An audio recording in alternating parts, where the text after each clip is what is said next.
Yes guys, how's it going? Welcome back to a new video. Hope you guys are all enjoying your week so far, this warmer weather. Although it hasn't been quite as sunny today, I'm hoping it'll be sunny this weekend. Saturday in the garden with the beers, waiting to watch England. I'd rather it was Newcastle, but I'll take any football I can get. And the plan is to go to watch the women's game on Sunday as well, down at Kingston Park. So if you're looking for some football this weekend, get yourself to Kingston Park and watch the women's game. But I wanted to jump on because a lot of people talking online about the fact that Newcastle owners have just pumped a whole load of money into the club. That's right. And people are saying, is that our war chest ready for the January window?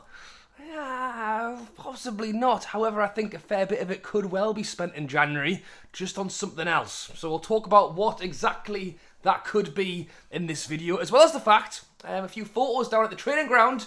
Looks like Newcastle could have a new sponsor on their hands, so we'll talk about that. But first, I want to say congratulations to Callum Wilson, who as of today has been at the club for 3 years.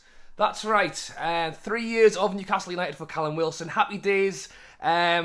He's been great, hasn't he? Very, very classy player, someone who knows how to put the ball in the back of the net. He was on Twitter thanking everybody for all of the thank yous and stuff like that, and is away with England right now as well. So yeah, big up him. It'll be interesting to see, a player like Wilson go into a Trippier as well, a Shaw. Some of the older players, as to kind of how we see them play and what kind of part of the squad they have over the next few years. Because for me, I look at Trippier and think he could easily have another season 2 or even 3. We've seen Eddie Howe kind of hold on to the likes of Matt Ritchie and Paul Dummett, who don't really play. It'll be interesting as a bit of a passing of the guard kind of thing, where some of those players go out and bring in a few more younger players. Maybe Callum Wilson's game time might go down a little bit more with the likes of Isak. We've already seen that this season. I think Isak has been shown as the preferred player, but then Wilson still comes out and scores all the goals though, So, and I think that works well for him actually. I think the ability to chop and change a little bit, and we always talk about him being injury prone, but we haven't seen that in a while, and I think it's more, down to the training, the workload, there's a lot to do with it. And we'll still be getting the best out of it, I think, because he's got some better players around him as well as of the last few years. But being able to kind of use them, we're not having to force him to be out there twice a week or every minute. It's we can play him when we need him, and it's working really well for him. So yeah, happy days for Callum Wilson. And as I say, there is the international break, so we've got a few photos coming out of players all over the shop. Not Elliot Anderson though, as he's pulled out of the Scotland squad. He had a link to Scotland through, I think, one of his grandparents or grandparents. It's understood that he's dropped out following a knock in training. Not sure if it's because he's deciding on whether he actually wants to save himself for England.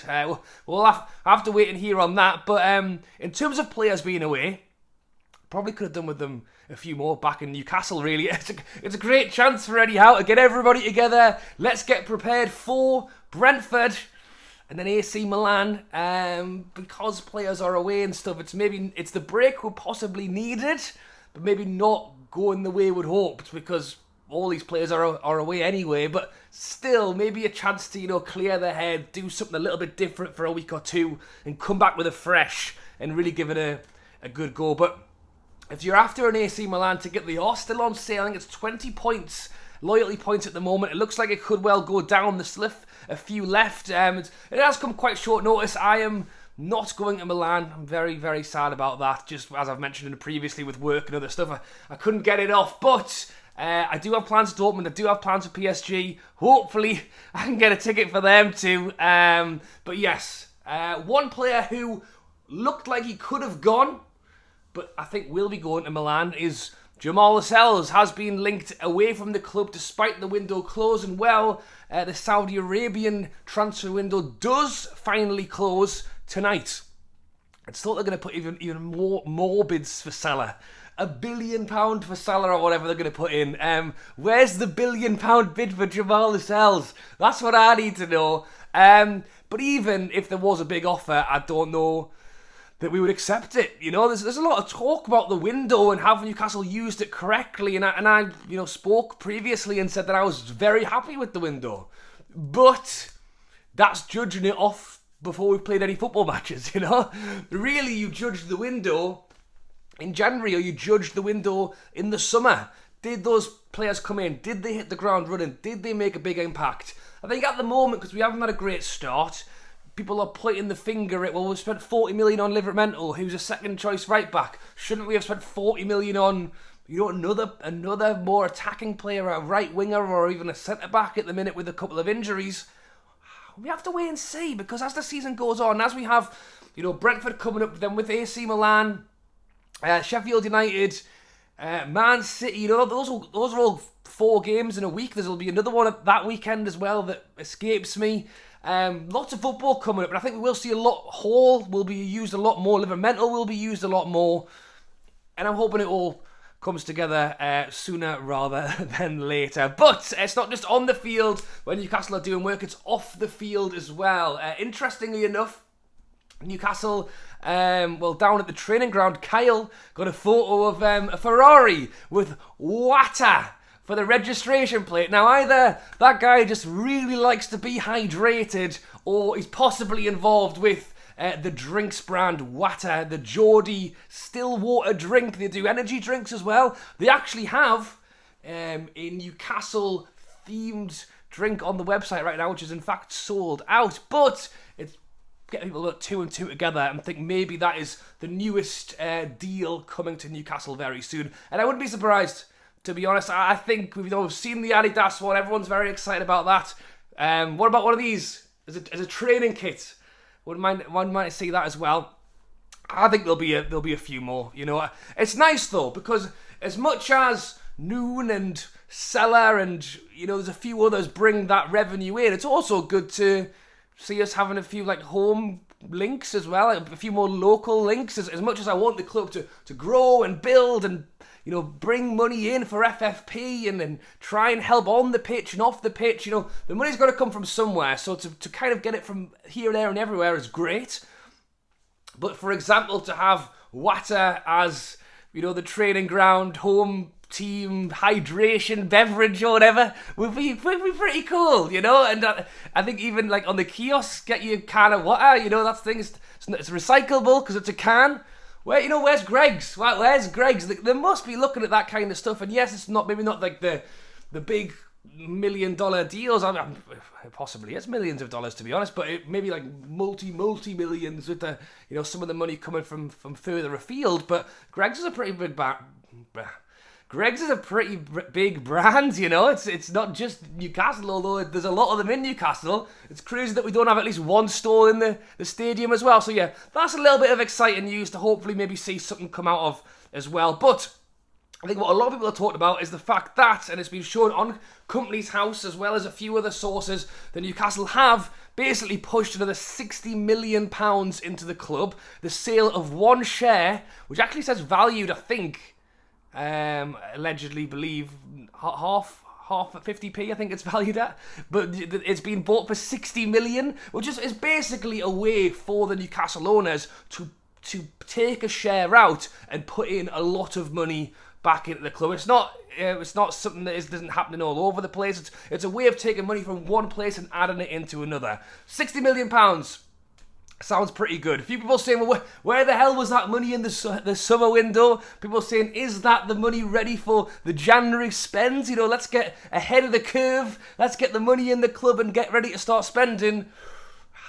We saw it with Gordon, didn't we, back in the January window, where we saw pretty much the exact same thing. All of a sudden, £40 million was entering the club for just one share. 5 minutes later, we buy Anthony Gordon for 40 million. And it's just to have the money available, because Everton wanted the money up front. Everton wouldn't take it in instalments. So although it is money from the owners going into the club, there is always money from the owners going into the club. What's different, however, is FFP. We've said this a million times. We have 60 million times. We have the money. The money is there. We have the richest owners in the world. There isn't really a question of can we afford something. It's can we can we afford it, but can we also allow it through how much money's coming in and balancing the books? And we saw it in the Amazon documentary. They're taking it very seriously. They don't want to get caught out. They want to make it work. So yes, I think having cash available for the upcoming January transfer window is important. I think that's possibly part of it, but I think there's a lot more for it as well. The fan zone is the thing that springs first to mind, to be honest. That is due to be ready for the start of the year. Now, I walked through town for a fair bit, and the last time I was there, there was still nothing there. And I think it is kind of like a, you know, it's not going to be a building, is it? It's like the container vibes, which I think will obviously take less time than a structural building would be. But, you know, September, October, November, December, 4 months now to get it built and up and running. I think that's going to cost a few quid. And as we saw in the end of this summer window, we didn't have the cash to pay for Lewis Hall, did we? We had to kind of delay it off, and we'll pay them next season. So it makes sense that we'll put money in. And things like fan zone, things like the training ground that we are actively trying to improve all the time, those things don't actually fall under FFP either. So that's the thing. We've pumped in £60 million, and we're able to use that freely to improve fan zone, training grounds, St James's Park as well. We've seen the new corporate suites being added. Interesting one about that I will wait and hear, but there's been a few games now where they've actually had to keep dropping the price on the corporate suites. On one hand, they were put in because they had to be, because it's a Champions League requirement. On the other hand, your normal fan isn't going to want to pay, you know, 300, 400, even some tickets I've seen of like £800 a seat for a game, you know? So fair enough, Champions League night, corporate sponsors, international fans, whatever, will fill that out. Your home game against Burnley, 800 quid. I'm not surprised they're bringing the price down. So it's a must-have for Champions League requirement, but it's also kind of not really being used over here. So I'll tell you what, if it goes down to 40, 50 quid, you could get yourself a good deal in there. Get yourself into the corporate suites for a game or two if the price can go low enough. But that's part of it as well, improving that side of the stadium too. So it's having the money available to do good things. And yes, you might go, you know, why training ground? Why this? I want the transfers. That's where the money should be going. It's a bit swings around about a little bit, because you look at the likes of, you know, Bruno coming in, or some big name players, Isak coming in, Tonali. You know, Tonali walking around the training ground, his missus going, wow, she loved the training ground. But it's where he spends, you know, 6 days a week. Yes, he's at St James's Park on the Saturday or the Sunday, or twice a week now with the Champions League. He's in there every day. And yes, we want to spend the money to get Tonali in, but you want him to get there and go, this is where I want to be. This is how I want to play. Again, we saw it in the documentary with Darren Eales and his graphs. There is like an actual, you know, a line going up based on, you know, wages spent and money spent on kind of facilities equals a higher ranked team or a better team. So yeah, you let me know your thoughts down below on Newcastle owners putting in the more money. Do you think it is a big prep ready for the transfer window in January? Or do you think it's them getting money available for everything else that's going on off the pitch as well? Let me know your comments down below, guys. Thanks for watching, as always. If you have enjoyed this video, be sure to go and subscribe. Be sure to go and check out my Patreon if you haven't already, posting on there all the time. We're up to 10 patrons now. We're one person short of an 11-a-side team, providing that I'm on the sideline being the manager. So yeah, if you want to jump on, be on number 11, please do. Loads of extra content over there, great fun. And yeah, plenty going on this weekend, so be sure not to miss out on any future videos as well. Thank you for watching, guys. Enjoy your Thursday night and your Friday, and hopefully the sun is shining on Saturday. Thanks for watching, and I'll catch you later.